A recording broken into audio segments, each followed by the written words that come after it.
मनीष जी एक फंड चलाते हैं, मैं उसका जिक्र आपके सामने इसलिए करना चाहता हूं क्योंकि भारतीय अर्थव्यवस्था में इतनी लंबी आउट परफॉर्मेंस बहुत ही कम देखने को मिलती है।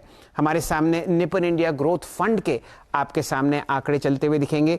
सन 1995 में ये फंड लॉन्च हुआ और आप अपना जरा दिल थामिए, यहां पर हर साल मनीष जी की टीम ने आपको 23% कंपाउंडेड रिटर्न दिया है। यानी कि पिछले 26 साल आप यहां पर पैसे को हर 3.5 साल में डबल होते हुए देख रहे हैं। मनीष जी जरा स्टॉक पिकिंग की बात करते हैं, बताइए कौन से 2 या 3 ऐसी अहम चीजें देखते हैं आप उस कंपनी में जो आप अपने पोर्टफोलियो में जोड़ते हैं। क्या आपका एक मेन्यू है कि भाई ये 4 चीजें अति आवश्यक हैं और तभी निपन इंडिया म्यूचुअल फंड के पोर्टफोलियो में ये एक स्टॉक जुड़ेगा? देखिए, एक ब्रॉड सेंस में एवरी जो स्टॉक है उसको है कि एक तो बिजनेस मॉडल के स्ट्रेंथ्स और वीकनेसेस, सेकंड है मैनेजमेंट के स्ट्रेंथ्स और weaknesses, and third is valuation. Business model obviously काफी इंपॉर्टेंट है, उसपे हम कई चीज देखते हैं, बट जैसे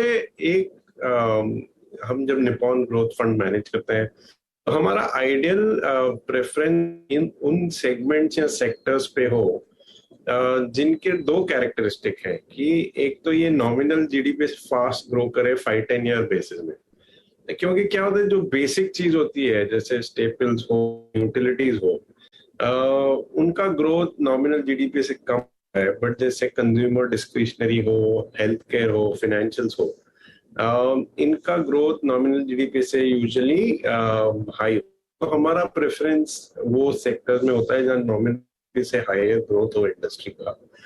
और सेकेंड कैरेक्टरिस्टिक बिजनेस मॉडल का हम ये देखते हैं कि इसमें कुछ टेक्नोलॉजी और रेगुलेटरी चेंज ज्यादा रिस्क ना हो, क्योंकि अब आप देख रहे हैं कि जैसे थर्मल पावर से रिन्यूएबल पावर आ रहा है, आईसी इंजन से इलेक्ट्रिक व्हीकल्स की तरफ मोमेंटम है। तो ये जो टेक्नोलॉजी शिफ्ट है, तो अगर कंपनी से उसको नेगेटिव इफेक्ट है, हम लोग थोड़ा कॉशियस रहते हैं। तो ये बिजनेस मॉडल की बात है। फिर मैनेजमेंट में हम ये देखते हैं कि मार्केट शेयर कितना गेन किया है मैनेजमेंट ने लास्ट 3, 5, 7 साल में। जनरली आप जब उनके सप्लायर से मिलते हो, उनके कॉम्पिटिटर से मिलते हो, तो क्या बोलते हैं वो लोग उस मैनेजमेंट के बारे में। एंड तीसरी बात तो वैल्यूएशन की है, जो एक्चुअली तो रिलेटिवली इजी है क्योंकि वो तो सब नंबर्स है। मोटा मोटी ये एक प्रोसेस है हम लोग का स्टॉक सिलेक्शन का। बात है तो जो नए निवेशक बाजार में जुड़ रहे हों और पिछले 25 साल का तजुर्बे का निचोड़ सिर्फ 2 मिनट में समझना चाहते हो तो मनीष जी का ये जवाब आप बार बार सुने और उसको अपने जहन में उतारें। मनीष जी अब ज़रा चर्चा करते हैं निपन इंडिया ग्रोथ फंड की। मैं देख रहा था आप एक बहुत ही स्वीट स्पॉट में बैठे हैं और वो है फाइनेंशियल सर्विसेज। इस पूरे हफ्ते हम लोगों ने ताबड़तोड़ तेजी आते हुए देखी प्राइवेट बैंकिंग स्पेस में, और आप देखिए मनीष जी का जो पोर्टफोलियो है निपन इंडिया ग्रोथ फंड का, वो ओवरवेट है फाइनेंशियल सर्विसेज में। मनीष जी इसमें जो आपने 4-5 चीजें बताई हैं कि किस हिसाब से आप स्टॉक को वैल्यू करते हैं और खरीदते हैं और पोर्टफोलियो में जोड़ती हैं, वो बखूबी आपको प्राइवेट स्पेस और प्राइवेट बैंकिंग स्पेस में आती हुई दिख रही है। क्या ये मोमेंटम अब जो हम लोग इस स्पेस में, इस सेक्टर में, बैंक निफ्टी में देख रहे हैं, ये आपको बढ़ता हुआ दिखेगा अगले 2-3 साल? जैसे मैंने कहा कि अब ऐसे लग रहा है कि डोमेस्टिक इकोनॉमी का एक जैसे वो वर्ड आपने यूज किया स्वीट स्पॉट है। तो बहुत सालों के बाद ऐसे लग रहा है कि वेदर कंजम्पशन हो, केपेक्स हो, एक्सपोर्ट्स हो, इंडिया के जो ग्रोथ इंजन है साथ में फायर करेंगे। तो अगर इकोनॉमी अच्छा करता है, देखिए फाइनेंशियल सर्विसेज एक सिक्लिकल प्ले भी है और एक प्ले। सिक्लिकल प्ले ये है कि जब इकोनॉमी अच्छा करती है तो कॉर्पोरेट्स और कंपनीज और एसएमई सब ठीक करते हैं, तो जो एसेट क्वालिटी है जो बैंक्स एंड किया है उसकी रिकवरी अच्छी होती है। उसकी रिकवरी अच्छी होती है तो बैंक्स की अर्निंग अच्छी होती तो ये तो साइकिल का एक पार्ट हो गया। बट स्ट्रक्चरल प्ले ये भी है कि जैसे मैंने कहा कि हम लोग ये देखते हैं लॉन्ग टर्म में इस इंडस्ट्री और इस सेगमेंट नॉमिनल जीडीपी से फास्ट ग्रो करेगा या नहीं। और अक्रॉस डिफरेंट इकोनॉमीज की आप हिस्ट्री देखेंगे, 30 40 50 साल की हिस्ट्री देखेंगे, तो ऑलमोस्ट ऐसा कोई कंट्री नहीं है जो अच्छे से डेवलप हुआ है और उसकी बैंकिंग सिस्टम जीडीपी से कम ग्रोथ हुई है। तो क्लियरली फाइनेंशियल सर्विसेज है, जो लेंडिंग है वो भी नॉमिनल जीडीपी से फास्ट ग्रो करता है, और जो नॉन लेंडिंग पार्ट्स है जैसे लाइफ इंश्योरेंस है, जनरल इंश्योरेंस है, ब्रोकिंग है, एसेट मैनेजमेंट है, क्योंकि जैसे आपका इनकम बढ़ता है तो ज्यादा प्रोपोर्शन पैसा इस पे स्पेंड होता है, सेविंग पे स्पेंड होता है, कार्स हाउसेस खरीदने में स्पेंड होता है जिसपे लोन्स लिए जाते हैं। तो फाइनेंशियल सर्विसेज डेफिनेटली एक बड़ा फोकस है हमारे निप्पॉन ग्रोथ फंड का। और अभी जैसे लग रहा है कि डोमेस्टिक इकोनॉमी मोमेंटम में आ रहा है, तो हम लोग खुद सिक्लिकल और स्ट्रक्चरल पर्सपेक्टिव इस सेक्टर पे ओवरवेट है। मनीष जी, ये बिल्कुल सही मौका है एक और प्रश्न पूछने का। सरकार की तरफ से मुहिम जारी है कि कम से कम एक पब्लिक सेक्टर बैंक प्राइवेटाइज किया जाए इस फाइनेंशियल ईयर में या अगले फाइनेंशियल ईयर की शुरुआती सत्र में। क्या आपको लगता है कि एक deep value explosion private public sector banking space में अगले 6 से 8 महीने आता हुआ दिखेगा? कई बहुत सारे बड़े दिग्गज पब्लिक सेक्टर बैंक्स अपने बुक वैल्यू के 40 से 60% डिस्काउंट पर चलते हुए दिखते हैं आजकल।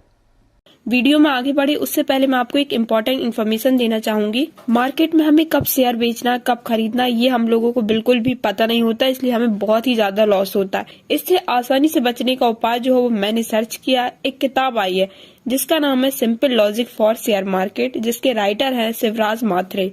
इसमें किसी भी तरीके की किसी फाइनेंस की पढ़ाई के बिना सिर्फ लॉजिक के बेस पर करोड़ों कमाना सिखाया है। ये किताब मैंने भी पढ़ी, मुझे ये जबरदस्त लगी। आपको भी ये जरूर पढ़नी चाहिए। ये सिर्फ 49 रुपीज की है, अमेजोन पर अवेलेबल है, हिंदी और इंग्लिश दोनों में है। ये एक ई बुक है जिसे हम फोन पर भी पढ़ सकते हैं, या फिर किताब का नाम या फिर लेखक का नाम अमेजोन पर सर्च कर सकते हैं। इस बुक की जो लिंक है वो वीडियो के डिस्क्रिप्शन में है, तो आप इस बुक को जरूर परचेस कीजिएगा। ये आपके लिए बहुत ही ज्यादा हेल्पफुल रहेगी शेयर मार्केट से पैसा कमाने के लिए। तो पहली बात तो ये है कि एक एयर इंडिया हो चुका है, एक कंपनी तो प्राइवेटाइज हो चुकी है ब्रॉडली। पीएसयू बैंक का प्राइवेटाइजेशन अभी थोड़ा टफ लगता है। मेरे ख्याल से बीपीसीएल, कॉनकॉर और एलआईसी का आईपीओ ये थोड़ा ज्यादा है। पीएसयू बैंक क्योंकि क्या है ना, अभी 5 साल पहले ब्रांचेस का बहुत वैल्यू, अभी बैंक में ब्रांचेस का इतना कुछ ज्यादा वैल्यू है नहीं, क्योंकि काफी लोग के लिए बैंकिंग एक ऐप, हम लोग ज्यादा ब्रांच तो जाते नहीं है। सब जो भी बैंकिंग का काम है वो मोबाइल या इंटरनेट के एप्लीकेशन से हो जाता है। पीएसयू का प्राइवेटाइजेशन रिलेटिवली थोड़ा टफ लगता है, बट ऑफ कोर्स एक वैल्यूएशन पे ऑब्वियसली अट्रैक्टिव रहेंगे पीएसयूज भी। बट मेरे ख्याल से जो सेंस है अभी बीपीसीएल, कॉनकॉर और एलआईसी आईपीओ पे ज्यादा है। मनीष जी, हम लोग कुछ समय पहले चर्चा कर रहे थे पब्लिक सेक्टर स्पेस की। बाजार में ताबड़तोड़ तेजी हमने देखी है। निफ्टी 18 महीने में 7,500 से 18,000 के ऊपर लांघ चुका है। कुछ तो ऐसे सेक्टर्स होंगे जहां पर आपको लगता है कि भाई अब ओवर वैल्यूएशन का जोन चल रहा है, या तो यहां पर टाइम करेक्शन आए या यहां पर प्राइस करेक्शन आए। बताइए कहां पर आपका रडार अब काम करना बंद कर रहा है? देखिए, मेरे ख्याल से क्या हुआ है, लास्ट 7-8 साल में ग्लोबली इंटरेस्ट रेट्स कम रखे गए हैं, क्योंकि जब यूएस इकोनॉमी है जो सबसे बड़ी इकोनॉमी है, वहां पे मॉनेटरी पॉलिसी काफी इजी रखा गया है। और अच्छी बात यह है कि इन्फ्लेशन भी काफी लो।